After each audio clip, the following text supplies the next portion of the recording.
नमस्कार, मैं हूं संगीता राय। पूर्वांचल एक्सप्रेस न्यूज के इस वेब पोर्टल पे आपका स्वागत है। आइए देखते हैं हमारे संवाददाता राम सकल यादव की यह विशेष रिपोर्ट।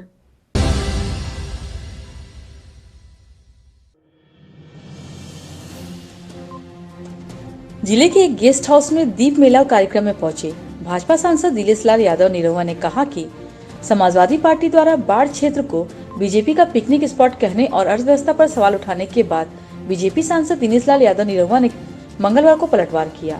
उन्होंने कहा कि सपा के लोगों को अपने गिरेबान में झांक कर देखना चाहिए।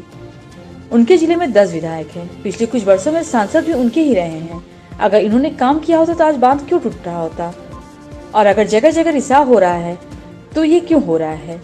रहा सवाल बीजेपी सरकार का, तो वह बाढ़ पीड़ितों की हर सुविधा मुहैया करा रहा है। सरकार बाढ़ में जो भी नुकसान हुआ है उसकी भरपाई करेगी। जिनके घर गिरे उन्हें घर बनवा कर दिया जाएगा। आइए सुनते हैं क्या कहा भाजपा सांसद दिनेश लाल यादव ने।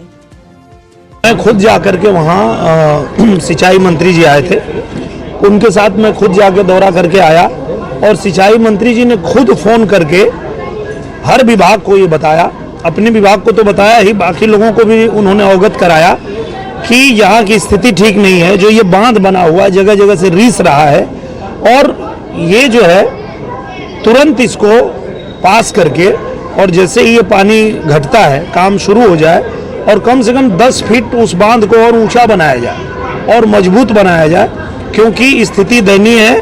ये बात खुद मंत्री जी ने फोन करके सबको बताया। और जहाँ तक बात है वहाँ लोगों की सहायता की, तो पूरी टीम लगी हुई है वहाँ पे। हमारे जितने ब्लॉक प्रमुख हैं, जितने हमारे पार्टी के लोग हैं, जो नेता मंत्री हैं वो तो पहुँच ही रहे हैं। उसके अलावा जो हमारे एसडीएम साहब हैं, डीएम साहब हैं, उनसे लगातार हम लोग संपर्क बना के रखे हैं और जहां भी जो सुविधाएं पहुंचानी है उसको लगातार हम लोग करवा रहे हैं। इसके अलावा अभी देखिए तुरंत जैसे पानी घटना शुरू हुआ है तो बहुत सारी बीमारी भी वहां होगी, बहुत वहां छिड़काव की आवश्यकता होगी। तो हमने सीएमओ सर को भी ये बात कह दिया है कि वहाँ जो है पूरी व्यवस्था रखें ताकि पानी घटने लगे तो वहाँ अच्छे से छिड़काव हो सके। और हम लोग ये भी एक प्लान कर रहे हैं कि वहाँ पे जो हमारे देवारा के लोग हैं उनको मच्छरदानी भी वितरित करवाया जाए। एक नई टेक्निक की मच्छरदानी आई है जिसमें मच्छरदानी से टच होते ही मच्छर मर जाते हैं, तो वो भी एक हम लोग वहाँ पे करने वाले हैं। इसके अलावा जहाँ जहाँ हम लोगों को मिला था कि यहाँ पुल की आवश्यकता है, हमने वो सब लिख करके मुख्यमंत्री जी को दे दिया था, त्वरित योजना में दिया है। आप देखेंगे जैसे बारिश खत्म होगी वो पुल भी बनने शुरू हो जाएंगे। गोंडा से बीजेपी के विधायक हैं विभूषण शरण सिंह, उन्होंने आरोप लगाया है कि जो बाढ़ पीड़ित हैं उनकी बात को नहीं सही से प्रशासन नहीं रखने दिया जा रहा है। तो क्या आप मानते हैं कि आजमगढ़ प्रशासन भी इसमें सही से बात नहीं बाढ़ पीड़ित? आजमगढ़ प्रशासन को रखना ही पड़ेगा, क्योंकि देखिए हम लोगों को अगर जनता ने अपना प्रतिनिधि चुना है और हम जनता के बीच में जा रहे हैं तो जनता को जो समस्या है वो हम भी तो जनता की समस्या उनसे बता रहे हैं। लगातार सिर्फ उनको नहीं बता रहे हैं, हम लगातार पूजनीय महाराज जी को भी बता रहे हैं कि यहाँ क्या स्थिति है। तो उनको अगर यहाँ जो लोग हैं वो नहीं सुनेंगे तो उनको आएगा आदेश, तुरंत पूजनीय महाराज जी का आदेश आएगा, तुरंत करेंगे वो।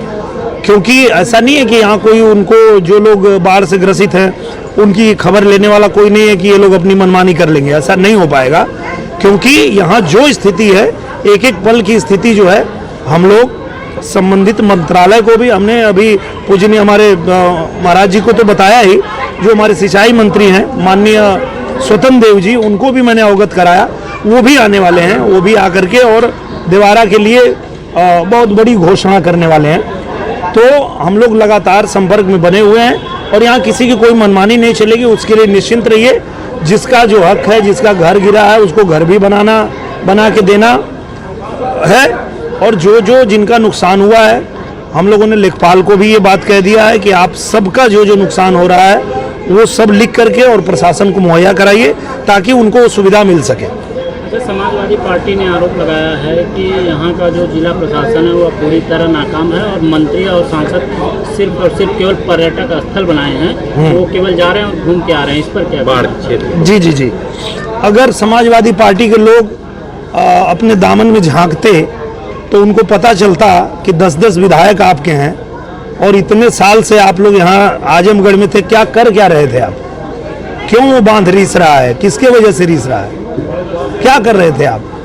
हम तो जाते हैं जब दीवारा में, तो कम से कम जनता ये कहती है कि हमने सांसद देख लिया, हमने विधायक चुना, विधायक को सूखा में नहीं देखा, बाढ़ तो छोड़ दीजिए।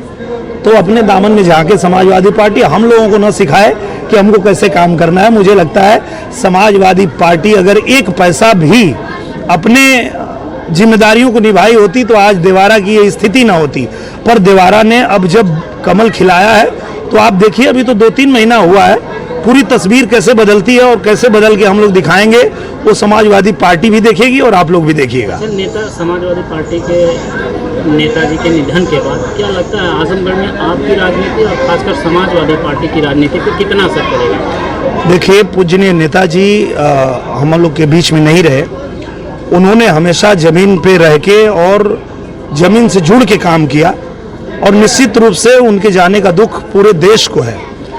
पहले ऐसे नेता हैं जिनके निधन पर हर पार्टी को तकलीफ हुई है, हर पार्टी को शोक हुआ है, हर नेता को शोक हुआ है। वो सबके चहेते थे। अब उनके जाने से इसको राजनीति से जोड़ने की आवश्यकता नहीं है। मुझे लगता है कि उनका आदर सब लोग करते हैं और करते रहेंगे। तो क्या लगता है नेताजी के निधन के बाद शिवपाल जी अखिलेश के साथ हैं? अब वो दोनों बताएंगे, ये हम कैसे बताएं? आज कांग्रेस अध्यक्ष के लिए मतदान हुआ है, क्या लगता है गांधी परिवार फिर से कठपुतली बनेगा या फिर कोई नया अध्यक्ष अब कांग्रेस परिवार?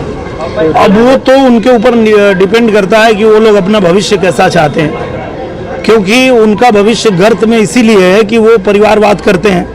लोकतंत्र में हर किसी को हक मिलना चाहिए, वो हक देते नहीं है, घर में ही सारा चीज़ रखना चाहते हैं, इसलिए उनको दुर्दशा हुई है। सबसे बड़ी पार्टी कभी हुआ करती थी, आज कहीं उसका नामो निशान नहीं है। तो ये तो डिपेंड करता है कि वो जिस तरह का डिसीजन लेंगे वैसी उनकी आगे की स्थिति होगी। अच्छा, आजमगढ़ सड़कों की बात करें तो जिला प्रशासन ने कहा कि 15 नवंबर तक हम पूरा करके देना। अभी तक आजमगढ़ सड़कों पर केवल पैच का काम चालू हुआ है, तो क्या लगता है इस बार तो उनको करना ही पड़ेगा? पूजनीय महाराज जी का आदेश है और हम लोगों ने आजमगढ़ की हर सड़क को जिस विभाग से बनना है उनको लिख के दे दिया है और हम लोग उसको जो है लगातार संपर्क में बने हुए हैं और एक एक करके सड़कें बननी शुरू होगी। ये भी सही है, एक साथ तो नहीं बन पाएगी क्योंकि उसका भी एक बजट है और जैसे जैसे प्राथमिकता के आधार पे बननी शुरू हुई है तो एक एक करके सब बन जाएगी, क्योंकि हम लोगों ने सब अवगत करा दिया है और लिख करके हर विभाग को भेज दिया है।